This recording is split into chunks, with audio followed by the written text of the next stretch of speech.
Good evening focus. आज मैं बात करना चाहती हूँ कवर लेटर के ऊपर। कवर लेटर आप किसी भी फेलोशिप के लिए अप्लाई कर रहे होते हैं, इंटर्नशिप के लिए अप्लाई कर रहे होते हैं, जॉब्स के लिए भी कवर लेटर की ज़रूरत होती है, पोस्ट डॉक्टरल स्टडी के लिए आप अप्लाई कर रहे होते हैं, तो तकरीबन हर चीज़ के लिए आपको कवर लेटर दरकार होता है। तो कवर लेटर क्या होता है? बुनियादी तौर पर ये एक सफ़े पे मुश्तमिल एक डॉक्यूमेंट होता है और इसके अंदर आपने स्ट्रेट टू द पॉइंट आपने बताना होता है, excuse me, I just had my dinner, कि आपने जिस अपॉर्चुनिटी के लिए आप अप्लाई कर रहे होते हो आपने उनको बताना होता है कि आपको क्यों सिलेक्ट करना चाहिए, आप किस तरीके से यूनिक हो।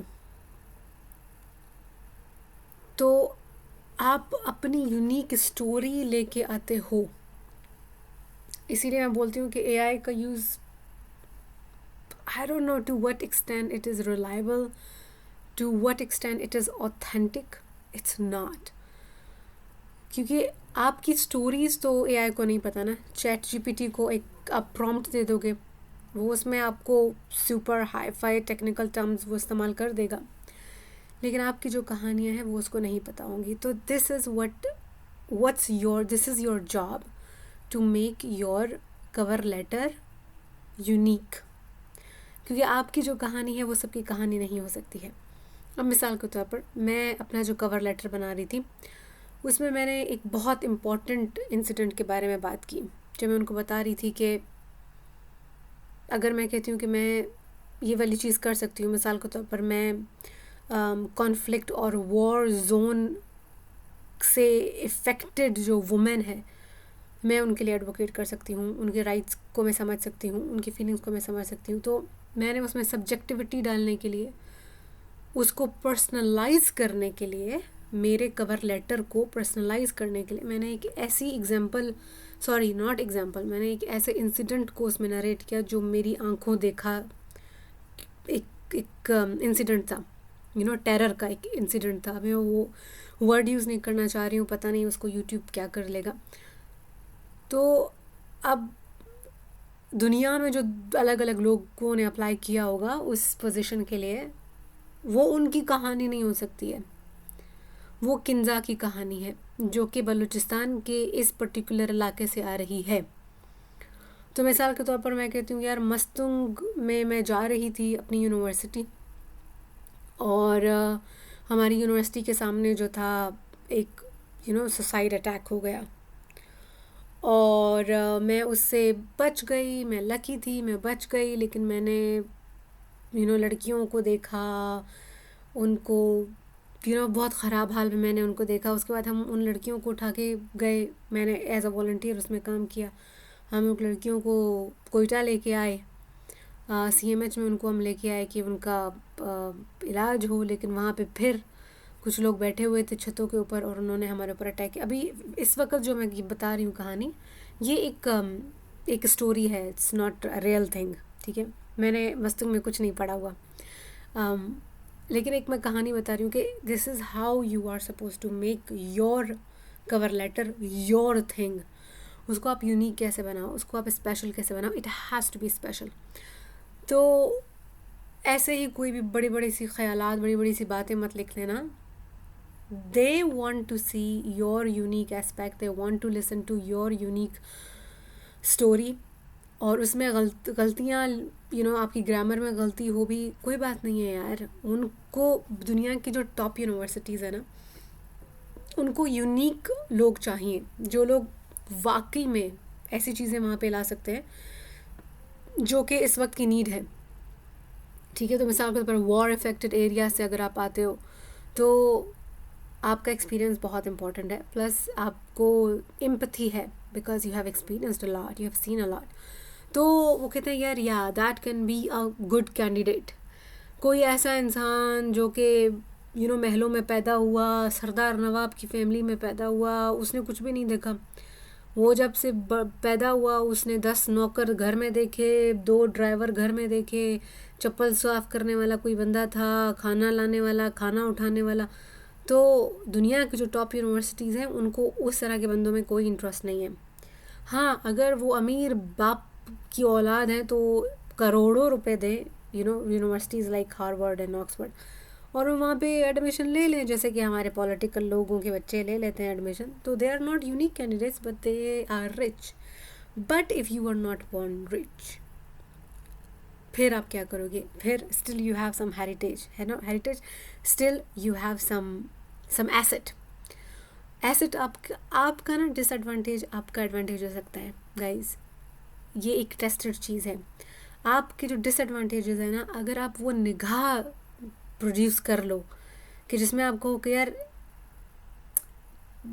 जो मेरे गांडू डिसएडवांटेजेस थे मैं उनको अपने एडवांटेज में चेंज करूँगी। I have done that. मेरे जो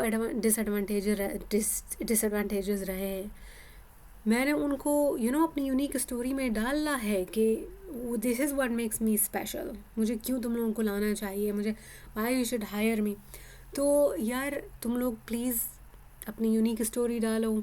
और अगर आप मेरी तरह किसी अंडर प्रिविलेज्ड जगह से आते हो, अगर आप मेरी तरह किसी लोअर मिडिल क्लास फैमिली से आते हो, you don't have money, you don't have resources, you have nothing, but still you must have seen something, experienced something that can be your asset, that can be your biggest advantage. For instance, अगर आप कहते हो कि यार हमारे मोहल्ले में छोटी जो अंडर एज बच्चियां हैं उनकी फोर्स्ड मैरिज होती थी और ये कस्टम था, कभी किसी ने इसको प्रोटेस्ट नहीं किया। और बच्चियां फोर्स्ड मैरिज, फोर्स्ड प्रेगनेंसी, ये दोनों एक फिनोमिनन्स हैं, सॉरी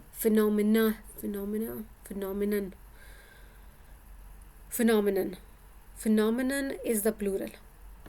ये दोनों एक फिनोमिनन है। तो और ऐसा बहुत होता है, ऐसा तो पाकिस्तान में बहुत होता है। अभी भी मैं देख रही हूँ कि हमारे जो मौलाना हजरात हैं वो गुस्से में आके कह रहे हैं कि मैं कानून को नहीं मानता हूँ और मैं 10 साल की बच्चियों की भी मैं शादी कराऊंगी। ये वो लोग हैं जिनकी अपनी बच्चियाँ बाहर पढ़ रही होती हैं, इनकी अपनी बच्चियाँ लश पर ज़िंदगी गुजार रही होती हैं, they are having the best life. लेकिन जो आसपास की अंडर प्रिविलेज्ड लड़कियाँ होती हैं ना, इनको उनके ऊपर अपना गुस्सा उतारना होता है। बहरहाल that's going to be another topic. अगर आप मिसाल के तौर पर किसी ऐसे नेबरहुड से आते हो जहाँ पे ऐसा बहुत होता है, फिर आप कहते हो कि यार हमने एक ना मुहिम चलाई और हम सक्सेसफुल हो गए, जैसे कि अभी ज़ैनब लॉ है, तो उसके अब्बू का पर्सनल एक्सपीरियंस था उसकी अपनी बेटी का, ठीक है, वो जो उसका आई थिंक वो किरत वगैरह करता था यार, वो मदरसे का बंदा था और उन्होंने उसको फांसी चढ़वा दिया। बट उससे एक कानून बना, जब वो कानून बना, जब उस ज़ैनब के वालिद ने आवाज़ उठाना शुरू किया कि विक्टिम तो बात करे इस चीज़ों के ऊपर। अब फिर आसपास मोहल्ले में सब लोगों ने कहा कि यार ये तो बहुत कॉमन सी बात है, but it should not be common. तो अब कोई ये वाली चीज़ लाता है ना प्लेटफॉर्म पे, तो जो इंटरनेशनल रिसर्च का स्कोप है वो कहता है यार ऐसे लोग हमें चाहिए। तो इसीलिए मैं कह रही हूँ कि यार आप पाकिस्तान के किसी भी इलाके से मेरा व्लॉग सुन रहे हो, use your assets, okay, that's number one thing. और दूसरा ये कि बहुत लिमिटेड आपके पास स्पेस होती है। वो कहते हैं एक सफ़े के अंदर आपने सब कुछ बयान करना है, एक सफ़े से ऊपर नहीं होना चाहिए। तो आपका जो है लेफ़्ट हैंड साइड पे, मेरे लेफ़्ट हैंड साइड पे आप जो देख रहे हो, आपके भी लेफ़्ट हैंड साइड में अगर आप कोई टेम्पलेट देखना चाहते हो तो प्लीज़ मुझे बताना, I can share the templates. तो आप लेफ़्ट हैंड साइड पे आप सब टॉप लाइन पे आपका एड्रेस आएगा, सॉरी डेट आएगी, the date you are sending it in, turning it in, और उसके नीचे एड्रेस उनका जो आएगा जहाँ पे आप एप्लीकेशन भेज रहे हो। उसके बाद फिर आप नीचे अपना शुरू कर दो कि डियर कमेटी, और अगर आपको नाम पता है दैट्स ऑल्सो वेरी गुड। और फिर आप अपना लिखना शुरू करते हो कि सबसे पहले आपका आता है कि आप हो क्या, अपना आप इंट्रोडक्शन दोगे एक डेढ़ लाइन में कि आप क्या हो। आप एक इंडिपेंडेंट रिसर्चर हो, या आप एक स्टूडेंट हो, या आप कोई एक्टिविस्ट हो। और उसके बाद फिर आपका शुरू हो जाएगा कि this is what I want to do and this is why it is important। और फिर जो तीसरा आपका जो फर्स्ट पैराग्राफ में ही आप बताओगे कि आप क्यों मतलब इंटरेस्टेड हो इस चीज़ के अंदर, what good things you see in this fellowship. फिर आपका second paragraph आएगा. Second paragraph should be devoted to your story. कि आप अगर वुमेन्स राइट्स के ऊपर बात करते हो या आप चाइल्ड राइट के ऊपर बात करते हो तो कुछ लिखो उसके बारे में, कुछ अपनी स्टोरी बताओ. बस इतना मत बोलो कि हाँ it is very important and we need attention और blah blah. If you have a story that's going to be a big asset, क्योंकि वो कहेंगे अच्छा आपका अपना एक्सपीरियंस इसके साथ रहा है, तो मतलब नॉट एक्सपीरियंस, ऑब्जर्वेशन, आपकी ऑब्जर्वेशन रही है, तो दैट्स वेरी गुड. अच्छा ठीक है. अच्छा ये हो गया. फिर जो आपका लास्ट वाला पैराग्राफ होता है उसमें आप लिखते हो कि how good this opportunity is, this internship or fellowship, how good this thing is, and how do you plan to contribute in it. तो उस आखिरी जो पैराग्राफ होता है उसमें आप ये बताते हो कि आप उनको कन्विंस करते हो कि आप वैल्यूएबल हो. ठीक है. आप what will you give them, तो ये जो चीज़ें होती हैं ना, ये हैंड इन हैंड हो रही होती हैं, गिव एंड टेक होता है. तो आप उनको ये भी बताते हो कि how this fellowship is going to benefit me and how I am going to contribute through this internship. तो इट्स अ लवली प्रोसेस. लेकिन एक और बात गाइज, मैं बहुत स्ट्रांगली रेकमेंड करती हूँ आप लोगों को कि give enough time to your cover letter, give enough time to your thoughts. लिखो, चीज़ें लिखो. अगली सुबह आप उठोगे, आप उसको पढ़ोगे, आप कहोगे यार ये मैंने क्या लिखा है. It happens a lot to me. एक रात में लिखती हूँ, मैं कहती हूँ यार this is my best performance. मैं अगली सुबह उठती हूँ, मैंने क्या लिखा है यार, nothing is making any sense, they are not connected, sequence नहीं है. तो आप हमेशा अपने आप को टाइम दो आइडियाज़ जनरेट करने के लिए, आइडियाज़ को कंपाइल करने के लिए, आइडियाज़ को कनेक्ट करने के लिए लॉजिकली. ठीक है. और फिर लिखने के लिए it's a difficult process. You have a thought but you have to transcribe it down. तो इट्स वेरी डिफ़िकल्ट. मुझे बहुत मुश्किल होती है. तो उसको छापना, मतलब लिखना उसको, और उसके बाद रिव्यू करना. ठीक है. This is very important. यार मैं एक लाइन में लिख रही थी, उसमें ये था कि indigenous women prefer to consult a female gynecologist.